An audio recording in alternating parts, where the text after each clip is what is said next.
nung kasagsagan nung lakas mo sa pagbebenta ganyan, Hmm. naisip mo ba na magtayo rin ng shop? Ay, oo. Naisip ko magtayo ng shop. Actually, nasa 80% na yun na. Nasa planning stage na ako.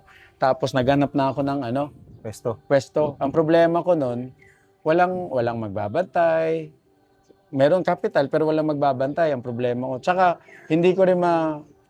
parang hindi ko pa magambol na umalis sa trabaho ko para piliin yung Pinoy Budol.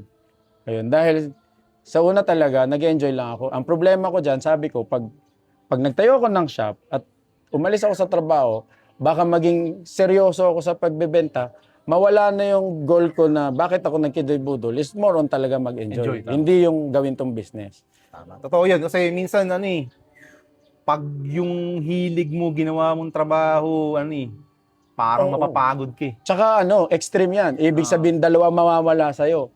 Pera mo, tsaka yung hobby mo. Kasi minsan susumpa mo Ayun yan nga eh. Tangina, dahil dito, nagka-leche-leche ako, di ba? So, Mawawala ka yun. ng outlet, no? Oo. Imbis na may hobby kang biking, mountain biking. So since ginawa mo siyang career, trabaho. Correct. Tsaka baka isapin ako pa may mga utang sa akin. Di ba? Kasi kung mga kailangan ng kapital. Pitpitan na eh. Pinangalanan ko pa man din.